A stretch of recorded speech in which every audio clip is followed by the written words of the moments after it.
Tunaendelea na Wizara ya Habari, Utamaduni, Sanaa na Michezo. Swali la Mheshimiwa Mariam Naso Kisangi litaulizwa kwa niaba na Mheshimiwa Stella Ikupa. Mheshimiwa Mwenyekiti, ninaomba sasa swali namba 137 la Mheshimiwa Mariam Naso Kisangi lijibiwe. Majibu ya swali hilo, Mheshimiwa Waziri.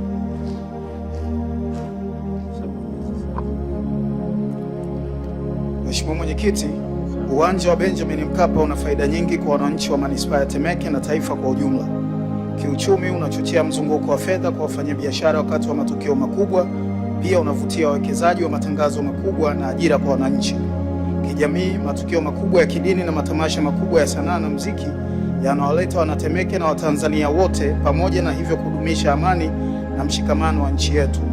Kimichezo, uwepo wa uwanja huu umeifanya manispaa ya Temeke kuwa kitovu cha michezo ya kitaifa na kimataifa, jambo linaloongeza heshima na utambulisho wa eneo hilo na kutoa hamasa kwa vijana kushiriki michezo. Hivyo, miundombinu hii ni muhimu katika kuchochea maendeleo kwa wananchi wa Temeke na Tanzania kwa ujumla. Mheshimiwa Stella Ikupa. Asante Mheshimiwa Mwenyekiti. Mheshimiwa Mariam anaishukuru serikali kwa kujengwa kwa uwanja huu wa Mkapa ambao unabeba watu wengi kwenye mechi mbalimbali zikiwemo mechi za Simba na Yanga na hivyo kuingiza mapato makubwa. Serikali ina mpango gani wa kugawa sehemu ya mapato katika jimbo la Temeke? Lakini pia Mheshimiwa Mwenyekiti, swali la pili la Mheshimiwa Mariam, uwanja wa Mkapa na Uhuru unafanyiwa huduma mbalimbali ikiwemo kutengeneza bustani pamoja na usafi, lakini pamoja na huduma zingine. Nini mpango wa serikali kuwapa kazi hizi vijana wa Temeke wakiwemo vijana wenye ulemavu? Asante. Majibu, Mheshimiwa Waziri.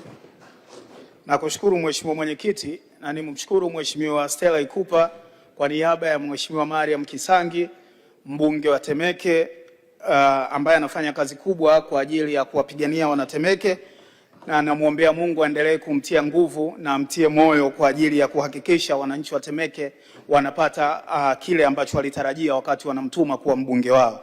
Kujibu maswali haya mawili mazuri ya nyongeza, la kwanza lilikuwa kuhusiana na mgao. Mara nyingi serikali haiandai matukio yanayofanyika katika uwanja wa Benjamin Mkapa. Yenyewe inatoa miundombinu hii kwa waandaaji ambao kwa mfano mechi za Simba na Yanga, timu mwenyeji ndio ambayo inakuwa inakodishwa uwanja huu, na mapato yanayopatikana hugawanywa kwa utaratibu maalum ambao umekubalika. 18% inakwenda kama kodi ya maongezeko la thamani, 3% inakwenda kwa BMT, 4% inakwenda kwa shirikisho la mpira wa miguu Tanzania, 15% inakwenda kama gharama za ukodishaji wa uwanja, na 7% kwa ajili ya uendeshaji wa shughuli ile, lakini 6% inakwenda kwa chama cha soka cha mkoa wa Dar es Salaam. Wadau wote hawa, moja ya mambo wanayowafanya ni kuhakikisha wanarudisha kwa ajili ya shughuli mbalimbali zinazofanyika Tanzania na hasa kwa manispaa ya Temeke ambayo uwanja huu umewekwa pale. Serikali inachofanya kwa sasa ni kuhakikisha tunaendelea kuimarisha makusanyo haya ili kiwango ambacho kinagaiwa kwa wadau hawa ambao nao hurudisha kwa manispaa ya Temeke na maeneo mengine mbalimbali kwa ajili ya huduma hasa za michezo kinaongezeka. Tunasimamia utaratibu wa kuhakikisha tunaendelea kukusanya mapato haya ili yawe na manufaa na tija kubwa zaidi kama ambavyo imekuwa ikitokea kwa wakati wote. Lakini hali kadhalika kwenye swali lake la pili kuhusiana na huduma mbalimbali, kwenye hili serikali imetoa zabuni kwa makampuni ambayo yanatoa huduma mbalimbali zinazofanyika katika uwanja wa Benjamin Mkapa wakati wa matukio yanayotokea pale. Tumetoa zabuni kwa makampuni ya ulinzi na makampuni ya usafi hali kadhalika. Kampuni za ulinzi tunao walinzi 25 pale, lakini tunao vijana 40 ambao wanafanya shughuli za usafi, na wote hawa ni wakazi wa manispaa ya Temeke.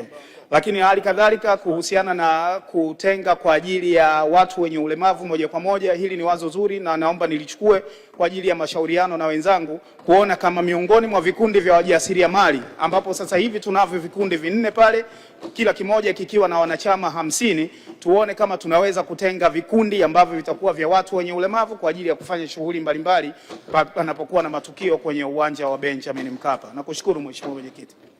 Mheshimiwa Abdallah Chikota, swali fupi la nyongeza. Nakushukuru Mwenyekiti kwa kunipa nafasi.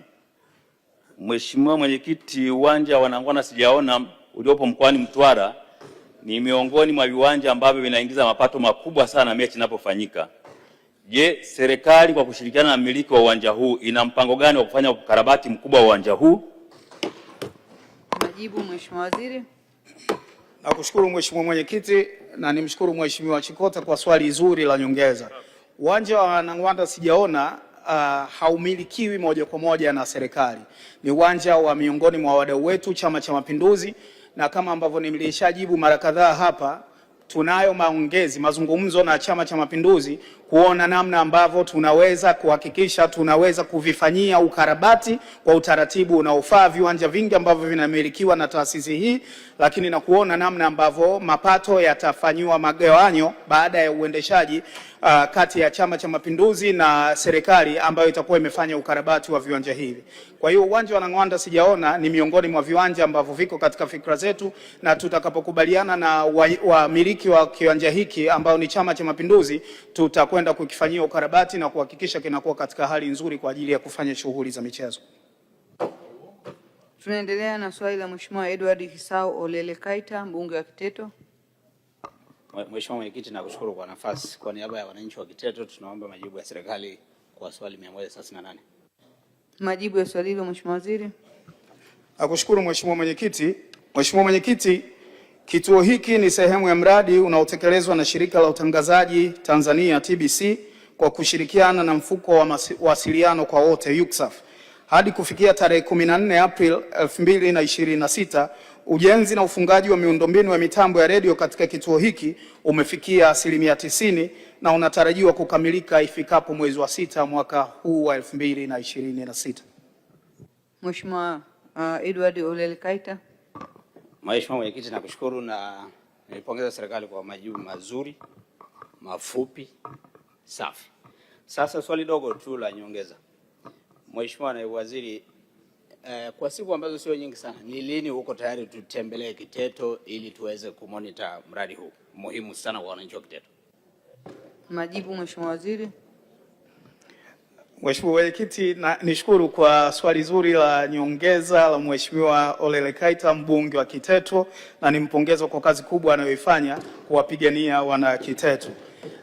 Hili la kuambatana naye kwenda Kiteto wala sio swala la mjadala. Utakapokuwa tayari Mheshimiwa mbunge, wewe unifahamishe, tujadiliane kuhusiana na ratiba ya bunge na shughuli nyingine za serikali, tufunge safari kwa ajili ya kwenda Kiteto. Asante. Nakushukuru sana Mheshimiwa Naibu Waziri kwa majibu hayo, waheshimiwa kutoka Wizara ya Habari, Utamaduni, Sanaa na Michezo.